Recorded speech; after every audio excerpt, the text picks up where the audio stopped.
Hello friends. Today I want to discuss why is there a need to call the play of autistic children as inappropriate? Is it because they try to organize everything in their own way, like trying to align toy cars in a line, or always making animal toys stand in a line, or instead of making castles with sand, they want to use as a source of tactile play? Or they want to continue this play for hours on, where you think a person should get tired of such a play, maybe for 10-15 minutes, but they go on endlessly. It's inappropriate. Let me tell you, it is a means of their sensory regulation, as their sensory system is different from how our one functions. There is a term associated with the play of autistic children called as repetitive play, sometimes called stereotypical play. But do you really think it is stereotypy or repetitiveness, or is it actually hyper focus? For example, they can spend hours on playing jigsaw puzzles, or they could be found playing with a toy car, simply looking at its spinning wheels, because according to you, they're just moving it back and forth, nothing else. But in their head, they're trying to figure out how this wheel is rotating, how it moves forward every time, and when they take it back, how it moves backward, and how the alignment of the car changes with that. Let us try to summarize the play as observed in autistic children. An organization that they understand better than us, which could be, like I mentioned, aligning toy cars or animal toys in a line. Turning a play into a repetitive sensory play, as I mentioned, with sand or water or Play-Doh or slime. Third aspect, their play can continue for hours on, which is called the stereotypical play. They get engaged in that for hours. And fourth aspect, that it appears their play is not meaningful. It is unstructured form of play. All are myths, because there is meaning for them for their play.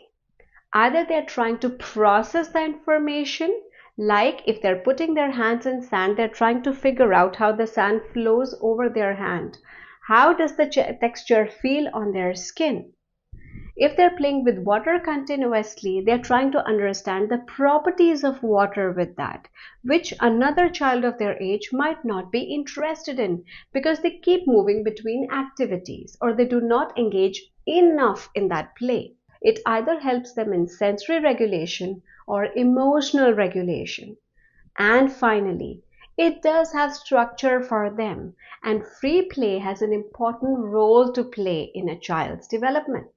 The benefits of free play or unstructured play, because it is self-driven, allows the child to have initiation of play. But why does it stop and we feel there is no intrinsic motivation in the child? Because we interrupted the play of the child so many times thinking it's inappropriate, or why have they been doing it for so long? And we try to direct them for how it's supposed to be done. The self-driven nature helps them to make it meaningful, helps them to learn coping skills which could be related to the emotions they are feeling, because many of them may not have developed the way to communicate with adults or even with peers. In a similar manner, it also helps to increase their creativity and imagination, because for a while you'll think, my child was only moving cars back and forth, and then suddenly one day the child was doing something else with it, moving it down surfaces, moving it over different surfaces, maybe to figure out which surface provides how much friction. Like it'll be more on surfaces like beds or couches, but less friction on floor or on wall, or how it changes with gravity, and if they suddenly let it go, how it falls down. They're trying to understand concepts. If this form of play is allowed to be continued with an autistic child, the child will know that you are interested in understanding what they want to play. It will increase their motivation that yes, you respect their decision of what form of play they are interested in, and you will see they would initiate communication with you. And if you try to take interest by copying their action, so for example, your child is trying to draw something on the wall and you think, okay, it's getting the wall dirty, how can I modify it? Yes, you can. Let them draw, and then you can place a paper on the wall and start drawing on that. So they think, okay, it is not a problem to draw on the wall, just that we have to keep a paper there so we don't make the wall dirty. The cause and the effect. Let us take an example of the sleep in this case. Mostly you think, my child is not sleeping enough. Because typically a 3-year-old should be sleeping about 12 hours a day, and my child is only sleeping 9 hours. I want their sleep schedule to change. They should sleep more. That becomes a bad goal for the child because, as I said, there is a neurodiversity. So the sensory needs of the child are different, and based on that, a typical child might need 12 hours of sleep to replenish their energy. In case of a neurodiverse child or an autistic child, 9 hours could be enough. But yes, if it reduces from there, then the child may appear dysregulated, and that is where the intervention can be applied. Last aspect of play in autistic children, which is how much structure should we really introduce.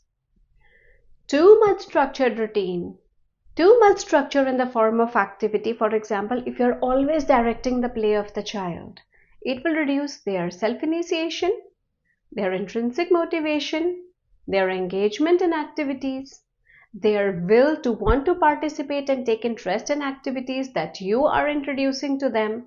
So do introduce new activities, but the key is see if they are really interested in that, or else the form in which you are presenting the activity is wrong. We need to modify it. Please like the video if you found this interesting. Subscribe to the channel for more videos related to autism awareness, acceptance, and child development. Please leave any comments or queries that you have below and ring the bell icon for notifications. We'll meet again soon. Bye.